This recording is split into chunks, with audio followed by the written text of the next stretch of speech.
ಎಲ್ಲರಿಗೂ ನಮಸ್ಕಾರ. ಮತ್ತೊಂದು ವಿಡಿಯೋಗೆ ಸ್ವಾಗತ. ನಾನು ನಿಮ್ಮ ಡಾರ್ಲಿಂಗ್ ಧನು. ಬಿಗ್ ಬಾಸ್ ಕಡೆಯಿಂದ ಒಂದು ಪ್ರೋಮೋ ಅಪ್ಡೇಟ್ ಮಾಡಿದೆ. ಈ ಪ್ರೋಮೋ ಮಾತ್ರ ತುಂಬಾ ಕ್ಯೂಟ್ ಆಗಿದೆ, ಮೊಹಬ್ಬತ್ ಆಗಿದೆ ಅಂತ ಹೇಳ್ಬೋದು. ಕಾರಣ ಏನಂದ್ರೆ ಮಾಳು ಅವ್ರ ಕುಟುಂಬ ಬಂದಿದೆ. ಮಾಳು ಮತ್ತೆ ಅವ್ರ ಮಿಸಸ್ ಆಗಿರ್ಬೋದು, ಅವರ ಮಕ್ಕಳಾಗಿರ್ಬೋದು. ವಾವ್, ಹೇರ್ ಸ್ಟೈಲ್ ಅಂತ ಒಂದು ಬೇರೆ ಲೆವೆಲ್ ಇದೆ ಮರ, ಆ ರೀತಿ ಇದೆ.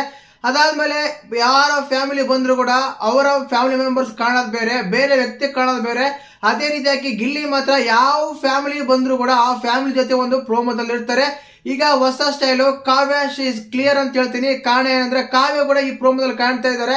ಅಂದ್ರೆ ನಿನ್ನೆ ಒಂದು ಇನ್ಸಿಡೆಂಟ್ ನಡೆಯುತ್ತೆ. ಆ ಇನ್ಸಿಡೆಂಟ್ ಹೊರಗೆ ಬಂದ್ರ ಕಾವ್ಯ ಗಿಲ್ಲಿ ಜೊತೆಗೆ ಏನಾಗ್ತಾ ಇದೆ, ಅದೇ ರೀತಿಯಾಗಿ ಮಾಳು ಮತ್ತೆ ಅವರ ಕುಟುಂಬದಲ್ಲಿ ಬಂದುವ ಸಂದರ್ಭ ಯಾವ ರೀತಿ ಎಲ್ಲ ವರ್ಕೌಟ್ ಆಗುತ್ತೆ, ಏನೆಲ್ಲ ಆಗಬಹುದು ಅಂತೆಲ್ಲ ಮಾತಾಡೋಣ. ದಯವಿಟ್ಟು ಚಾನಲ್ ಯಾರನ್ನ ಹೊಸದಾಗಿ ನೋಡಿದ್ರೆ ಮಿಸ್ ಮಾಡಿದ್ರೆ ಸಬ್ಸ್ಕ್ರೈಬ್ ಮಾಡಿ, ಲೈಕ್ ಮಾಡಿ, ಶೇರ್ ಮಾಡಿ. ಮುಖ್ಯವಾಗಿ DDTV ಕನ್ನಡ ಅಂತ ವ್ಯಾಟ್ಸಪ್ ಚಾನಲ್ ಲಿಂಕ್ ಇರುತ್ತೆ, ಅದ್ರಲ್ಲಿ ಹೋಗಿ ಜಾಯಿನ್ ಆಗಿ ನಿಮಗೆ ಅಫಿಷಿಯಲ್ ಆಗಿ ಅಪ್ಡೇಟ್ ಎಲ್ಲ ಸಿಗ್ತಾ ಇರುತ್ತೆ.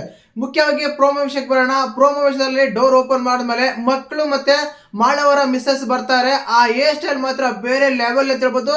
ತುಂಬಾ ಸ್ವೀಟ್ ಆಗಿ, ಕ್ಯೂಟ್ ಆಗಿ, ಅಮೇಜಿಂಗ್ ಆಗಿ, ಅದ್ಭುತವಾಗಿ, ಆಕರ್ಷಕವಾಗಿ ಇದೆ ಅಂತ ಹೇಳ್ಬೋದು.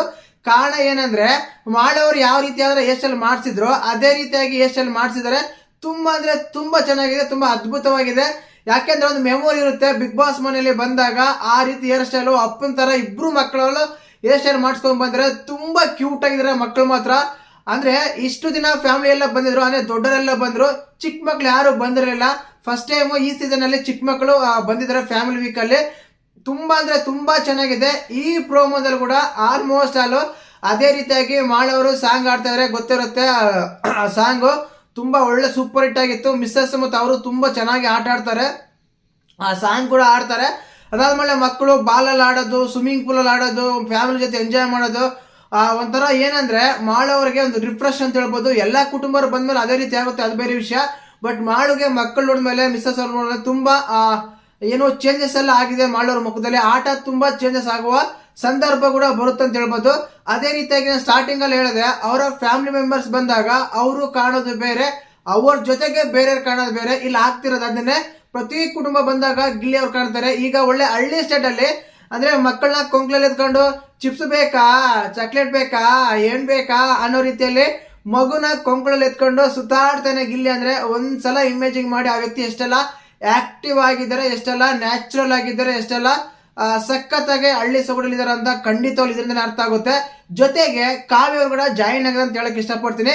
ಕಾವ್ಯ ಕ್ಲಿಯರ್ ಅಂತ ಏನಕ್ಕೆ ಹಾಕಿದ್ರೆ ಅಂದ್ರೆ ನಿನ್ನೆ ಒಂದು ಇನ್ಸಿಡೆಂಟ್ ಆಗಿರುತ್ತೆ, ಆ ಇನ್ಸಿಡೆಂಟ್ ನೋಡೇ ಇರ್ತಾರ.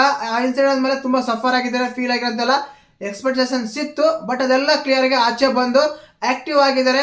ಆಗ್ಲೇಬೇಕು. ಬಿಗ್ ಬಾಸ್ ಮೇಲೆ ಯಾವುದೋ ಒಂದು ಇನ್ಸಿಡೆಂಟ್ ತಗೊಂಡು ಸುಮ್ಮನೆ ಕುತ್ಕೊಂಡ್ಬಿಟ್ರೆ ತುಂಬಾ ಲೋ ಆಗ್ಬಿಡುತ್ತೆ. ಕಾವ್ಯ ಅಲ್ದೇನೆ, ಗಿಲ್ಲಿ ಅಲ್ದೇನೆ ಕಾವ್ಯ ಕೂಡ ಜಾಯಿನ್ ಆಗಿದೆ ಅಂತ ಹೇಳ್ಬೋದು. ಎಷ್ಟು ಕ್ಯೂಟ್ ಆಗಿದ್ದಾರೆ, ಎಷ್ಟು ಚೆನ್ನಾಗಿದ್ದಾರೆ ಅಂತೆಲ್ಲ ಆ ಪ್ರೋಮೋ ಕಟ್ ಮಾಡಿದ್ರೆ ಅಂದ್ರೆ ಲೆಕ್ಕ ಹಾಕಿ ತುಂಬಾ ಆಕ್ಟಿವ್ ಆಗಿರ್ತಾರೆ ಅಂತ ಅನ್ಬೋದು. ಯಾಕೆ ಅಂದ್ರೆ ಅಷ್ಟು ಜನಗಳಲ್ಲಿ ಇವ್ರಿಬ್ರೇ ಕಾಣ್ತಾರೆ. ಅಂದ್ರೆ ಈಗ ಮಾಳವ್ರ ಮಿಸ್ಸಸ್ ಮಕ್ಕಳು ಕಾಣೋದು ಬೇರೆ, ಅದೇ ಪ್ರೋಮೋದಲ್ಲಿ ಗಿಲ್ಲಿ ಕಾವ್ಯ ಕಾಣೋದು ಬೇರೆ. ಅದರಿಂದ ನಾನು ಹಾಕಿದ್ದು ಕಾವ್ಯ ಕ್ಲಿಯರ್ ಅಂತ. ಖಂಡಿತವಾಗ್ಲೂ ಪ್ರೋಮೋ ಅಂತ ತುಂಬಾ ಕ್ಯೂಟ್ ಆಗಿದೆ, ತುಂಬಾ ಚೆನ್ನಾಗಿ ಆಗಿದೆ. ಮಕ್ಕಳಂತೂ ಅದ್ಭುತವಾಗಿ ಕಾಣ್ತಾರೆ, ತುಂಬಾ ಮುಟ್ಟಾಗಿ ಅಂದ್ರೆ ಕ್ಯೂಟ್ ಆಗಿ ಎಲ್ಲ ಮುತ್ಕೊಡೋ ಹಾಗೆ ಕಾಣ್ತಾರೆ. ಆ ಹೇರ್ ಸ್ಟೈಲ್ ಮಾತ್ರ ಅದ್ಭುತವಾಗಿದೆ ಅಂತ ಹೇಳ್ಬೋದು. ಅಷ್ಟಿದೆ. ಮತ್ತೆ ಮಾಳವ್ರ ಆಟ ಬದಲಾಗ್ಲಿ, ಆಕರ್ಷಕವಾಗ್ಲಿ, ಚೆನ್ನಾಗಾಗ್ಲಿ ಅಂತೆಲ್ಲ ಬಯಸೋಣ. ಉತ್ತರ ಕರ್ನಾಟಕ ಮಂದಿ ಕೈ ಹಿಡಿತಾರೆ, ಮಾಳು ಕೂಡ ಆಟದಲ್ಲಿ ಕೈ ಹಿಡಿದು ಚೆನ್ನಾಗಿ ಆಟ ಅಂತ ಬಯಸೋಣ. ಮತ್ತೆ ಪ್ರೋಮೋ ನೋಡಿದ್ಮೇಲೆ ಆ ಮಕ್ಕಳ ಹೇರ್ ಸ್ಟೈಲ್ ನೋಡಿದ್ರೆ ನಿಮ್ಗೆ ಏನು ಅಂತ ಕಮೆಂಟ್ ಮಾಡಿ. ಹಾಗೇನೆ ಚಾನಲ್ ಯಾರನ್ನ ಹೊಸ ನೋಡಿದ್ರೆ ಮಿಸ್ ಮಾಡೋಣ, ಸಬ್ಸ್ಕ್ರೈಬ್ ಮಾಡಿ, ಲೈಕ್ ಮಾಡಿ, ಶೇರ್ ಮಾಡಿ. ಜೈ ಹಿಂದ್, ಜೈ ಕರ್ನಾಟಕ ಮಾತೆ.